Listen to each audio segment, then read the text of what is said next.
نحمده ونستعينه ونستغفره ونعوذ بالله من شرور أنفسنا ومن سيئات أعمالنا من يهده الله فلا مضل له ومن يضلله فلا هادي له ونشهد أن لا إله إلا الله وحده لا شريك له ونشهد أن محمدا عبده ورسوله أرسله بالحق بشيرا ونذيرا وداعيا إلى الله بإذنه وسراجا منيرا فقد قال الله تعالى في كلامه المجيد وفرقانه الحميد أعوذ بالله من الشيطان الرجيم بسم الله الرحمن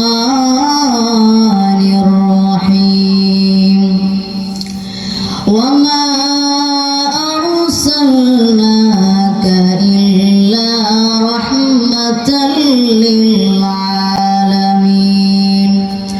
إن الله وملائكته يصلون على النبي يا أيها الذين آمنوا صلوا عليه وسلموا تسليما اللهم صل على محمد وعلى آل محمد كما صليت على إبراهيم وعلى آل إبراهيم إنك حميد مجيد اللهم بارك على محمد وعلى آل محمد كما باركت على إبراهيم وعلى آل إبراهيم إنك حميد مجيد الحمد لله সকল প্রশংসা সৃষ্টি জগতের মাবুদ সেই মহান রবের প্রতি যিনি আমাদেরকে সুস্থ রেখে ভালো রেখে দিনের পথে রেখে ইসলামের পথে রেখে মহান আল্লাহ তাআলা প্রিয় জায়গায় আসার বসার কিছু কথা শোনার কিছু কথা বলার তৌফিক দান করেছেন সেই মহান রবের প্রতি কৃতজ্ঞতা স্বরূপ আমরা সকলে বলি আলহামদুলিল্লাহ। আমার পাশে বসে আছেন আমার সম্মানিত উস্তাদগণ, সামনে বসা 360 উলিয়া উলিয়া ধন্য শাহজালাল শাহপরান শাহনেসার শাহ সালেহের পদধূলি রঞ্জিত বাংলার সুন্নিয়াতের ঝান্ডাধারী একদল দিকপাল এবং আমার সম্মানিত গুরুজনেরা, সবাইকে জানাই ইসলামী সম্ভাষণ আসসালামু আলাইকুম ওয়া রাহমাতুল্লাহি ওয়া বারাকাতুহু। সৃষ্টির শুরু থেকেই পৃথিবীর সকল মানুষেরা বিভিন্ন ধর্ম মেনে চলেছে। আজ আমরা ইসলাম ধর্মের মানুষ, প্রিয় নবী সাল্লাল্লাহু আলাইহি ওয়াসাল্লামের দিনকে আমরা মেনে চলি। মহানবী সাল্লাল্লাহু আলাইহি ওয়াসাল্লাম যখন দুনিয়া এসেছিলেন সেই যুগটা ছিল জাহেলিয়াতের যুগ, অজ্ঞতার যুগ। সেই সময় মানুষেরা বুঝতো না কোনটা ভালো কোনটা খারাপ। সেই অজ্ঞতার যুগে মানুষেরা বাস করত। সেই সময় অন্ধকারের অমানিসা দূর করতে শান্তির চেরাগ জ্বালিয়ে আকাশ বাতাস খুশি করে পুরো দুনিয়াতে শান্তির হিল্লোল ছুড়ে দিয়ে এক মহামানবের জন্ম হয়েছে। তিনি আর কেউ নন, তিনি হলেন আকায়ে নামদার তাজদারি মদিনা, তিনি নূরে মুজাসসাম, তিনি আহমদ মুস্তাফা, তিনি নূরে আলাম, তিনি নূরে আলম মুহাম্মদুর রাসূলুল্লাহ সাল্লাল্লাহু আলাইহি ওয়াসাল্লাম। এই জন্যই তো কবি বলেছেন সিয়াজুল মতে যেদিন ভরণী হয়েছিল ভরপুর, বনি আদমের নয়ন সম্মুখে ছিল না পথের দিশা, হেমকালে এত জনের নিখিল তুমি জান্নাতি হো। নয়নের ঘুর কাটিল সবার, কাটিল তমসা নিশা, ঠিক না? এজন্য আল্লাহ বলেন ওমা আরসালনা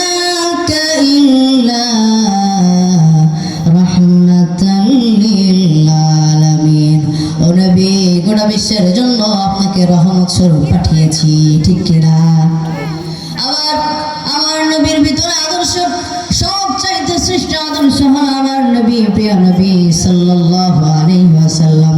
এই জন্য আল্লাহ তাআলা কোরআনে বলেছেন, লাকাদ কানা লাকুম ফি রাসূলিল্লাহি উসওয়াতুন হাসানা।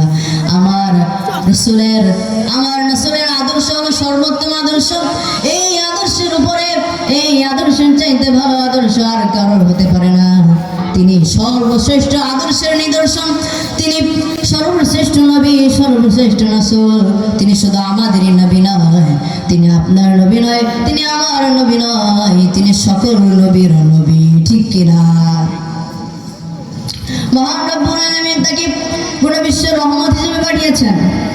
শুধুমাত্র তার নিদর্শনে শুধুমাত্র মুসলমানরাই ভালো হতেন না, তার নিদর্শনে তার আখলাকের উপরে বিভিন্ন অমুসলিমরাও তার উপর ঈমান এনেছেন। চিল্লায় বলেন ঠিক কিনা?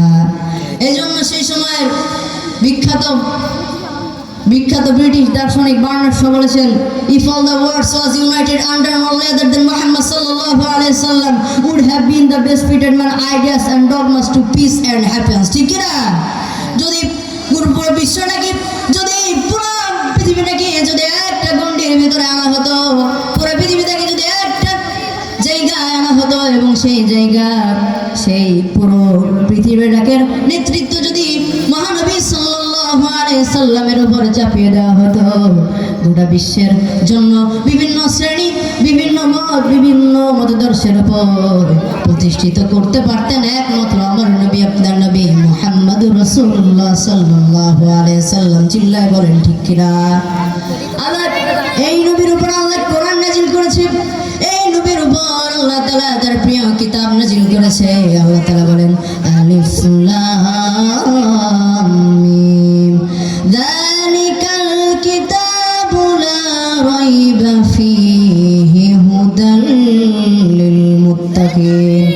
ও নবী, আপনার পরে আমি এই কিতাব নাজিল করেছি, এটা ওই কিতাব যে কিতাবের উপর কোনো সন্দেহ নাই, ঠিক কিনা? কিন্তু জাহেলি যুগে অনেক মানুষ এই কোরআনকে অবিশ্বাস করেছিল।